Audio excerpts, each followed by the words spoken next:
जब यूसीसी की बात होती है, जब यूसीसी को आप ध्यान से देखते हैं तो उसमें ऐसा कुछ नजर नहीं आता कि किसी खास धर्म के विरुद्ध उसमें कोई चीज लिखी हो, क्योंकि यूसीसी सबके ऊपर लागू होगा। वो हिंदुओं के ऊपर भी लागू होगा, सिखों के ऊपर भी लागू होगा, ईसाइयों के ऊपर भी लागू होगा, मुसलमानों के ऊपर भी लागू होगा, कोई और धर्म हो, बौद्ध, उनके ऊपर भी लागू होगा, कोई और भी धर्म अगर भारत में, उनके ऊपर भी लागू होगा। लेकिन फिर भी ऐसा एक इंप्रेशन बनाया जाता है जैसे पुष्कर सिंह धामी मुस्लिम विरोधी हैं, वो मुसलमानों के अगेंस्ट काम करते हैं।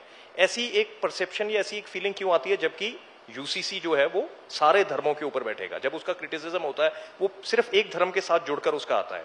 तो ये इसको कैसे समझते हैं आप, कैसे देखते हैं इसको आप? देखिए, यूसीसी के बारे में मैंने पहले ही कहा कि यूसीसी पुष्कर सिंह धामी लेकर नहीं आया है। यूसीसी सबसे पहले भारत के संविधान के अनुच्छेद 44 में बाबा साहब भीमराव अंबेडकर समेत सभी संविधान बनाने वालों ने उसका प्रावधान किया है। एक बात।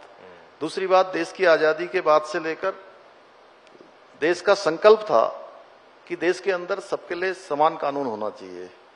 तीसरा, देवभूमि उत्तराखंड की जनता ने उस पर अपना मैंडेट दिया है जी।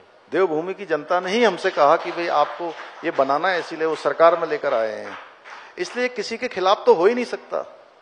ये तो देश की आधी आबादी का, मैं सच कहूं तो देश की आधी आबादी का ये पूरा कानून है। 50% जनसंख्या के लिए 100% का कानून है, महिलाओं के लिए, उनके सशक्तिकरण के लिए भी, उनकी सुरक्षा के लिए भी। इसमें बच्चों का भी प्रावधान है कि उनके उत्तराधिकार का क्या होगा। इनमें बुजुर्गों का उनकी सुरक्षा का भी पूरा ध्यान रखा गया है। जो देश के अंदर लिव इन रिलेशनशिप में रहने वाले लोग थे, उनके लिए कहीं कोई कानून नहीं बना। ये कानून भी देवभूमि उत्तराखंड में ही बना है पहली बार। और वो जब हमने पहले दिन, जिस दिन यूसीसी हमारा विधेयक के रूप में आया, तो मुझे देश के अनेक लोगों स्थानों से लोगों की फोन कॉल्स आए कि अरे आपने तो इस पर भी जो है पहरा लगा दिया। कुछ लोग कहने लगे कि आप बेडरूम तक पहुंच गए, तो इसके पीछे आपका क्या हेतु है? तो हमने उनसे कहा कि देखिए, हमारा किसी की निजता को भंग करना हमारा कोई उद्देश्य नहीं है, ये हमारा कोई काम नहीं है। लेकिन ये जो बच्चे आज लिव इन रिलेशनशिप में रहते हैं, अभी अच्छे संबंध होते हैं।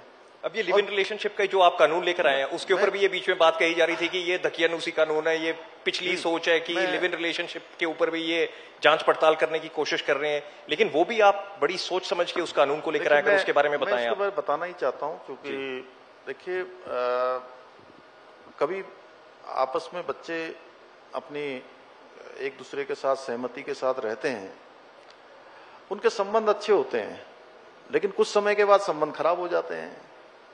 आपस में झगड़ा होता है, मारपीट होती है, क्राइम हो जाता है।